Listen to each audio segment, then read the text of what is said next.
नमस्कार प्यारे छात्रों, आप हैं Rajkumar Patel sir YouTube channel पर और हम पढ़ रहे हैं एडगेट अभ्यास पुस्तिका। आज हम पढ़ेंगे कक्षा चौथी का हिंदी विषय का पाठ 10। यह है कदम्ब का पेड़। पहला प्रश्न है, मरमर स्वर किसका होता है? तो पत्तों का जो स्वर होता है वह मरमर होता है। तो यहाँ बी ऑप्शन हमारा सही है, पत्तों का।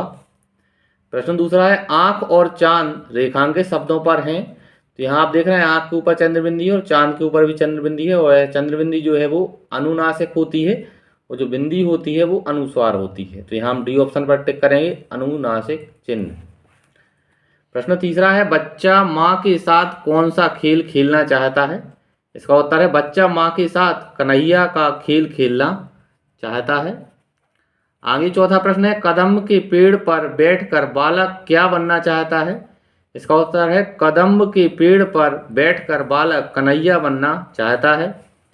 प्रश्न पांचवा है, दिए गए वाक्य में अनुस्वार और अनुनासिक शब्द छांटकर लिखिए। वहीं बैठ फिर बड़े मजे से मैं बांसुरी बजाता, अम्मा अम्मा कह बंसी के सुर में तुम्हें बुलाता। तो हमने जैसा अभी बताया था, अनुस्वार जो बिंदी लगी होती है, जैसा आप देख रहे हैं यहाँ ये लिखें, वहीं वहीं के ऊपर हा में बड़ी के बाद जो बिंदी लगी है यह मैं में लगी है, वंशी में लगी है और तुम्हें लगी है। तो यहाँ जो अनुस्वार शब्द हैं उनको हमें छांट के लिखना है और अनुनासिक को इन पंक्तियों में से। तो वहीं, मैं, वंशी, तुम्हें, यह अनुस्वार शब्द हैं और अनुनासिक शब्द हैं बांसुरी और अम्मा। बांसुरी और अम्मा जो आप देख रहे हैं यहाँ, यह अनुनासिक शब्द हैं।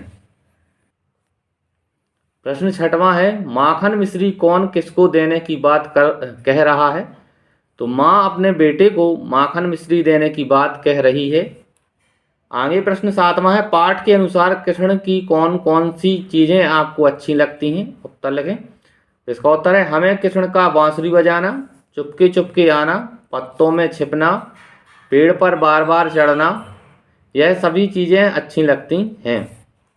आगे आठवां प्रश्न है, अपनी माँ को बनाने के लिए आप क्या क्या करते हैं? उसे अपने शब्दों में लिखिए। उत्तर है, माँ को बनाने के लिए हम मन से बार बार विनती करते हैं, हट करते हैं, माँ के काम में मदद करते हैं, किसी स्थान पर छिप जाते हैं, कभी कभी रोने भी लगते हैं आदि।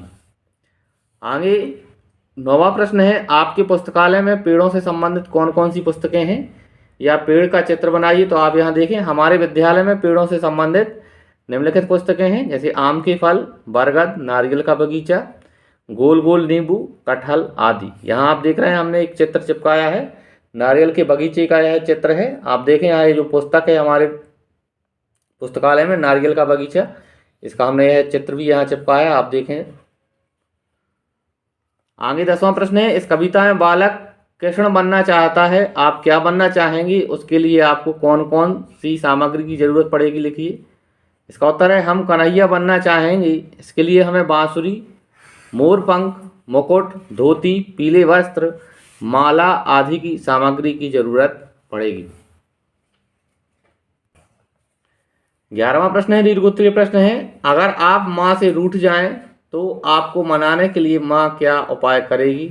अपने शब्दों में लिखिए। उत्तर है, अगर हम माँ से रूठ जाते हैं तो माँ हमें मनाने के लिए खिलौने, मिठाई, दूध, मलाई, शक्कर आदि वस्तुएं देकर मनाती है और हमें खेल खिलाकर भी मनाने का प्रयास करती है। आगे 12वां प्रश्न है, माँ, नदी और पेड़ में से किसी एक विषय पर 7 पंक्तियां लिख ली। हमने माँ से संबंधित यहाँ कुछ पंक्तियां लिखी हैं, आप देखें। पहला है, पृथ्वी पर माँ भगवान का दूसरा रूप है। दूसरी लाइन है, माँ जीते जी बच्चों को कभी भूखा नहीं रखती है। तीसरा है, माँ ही बच्चों का प्रथम गुरु होती है। चौथा है, माँ ही बच्चों को बोलना, चलना, खाना इत्यादि क्रियाएं सिखाती है। पांचवा है, पृथ्वी पर जो भी व्यक्ति जन्म लेता है उसको पालने का कार्य माँ ही करती है। छठवां है, माँ का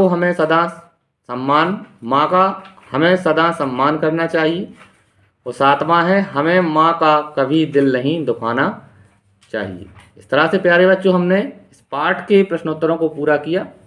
उम्मीद है आपको वीडियो अच्छा लगा होगा। अगर आपको वीडियो अच्छा लगा है तो चैनल को सब्सक्राइब करें, वीडियो को लाइक करें। हमने माँ से संबंधित यहाँ 2 लाइनें और लिखी हैं, आप इन्हें पढ़ें। सभी माताओं के लिए दिल से नमन जो बच्चों को इस संसार में लाती हैं। सभी माताओं के लिए राधे राधे, जय हिंद, धन्यवाद, प्रणाम।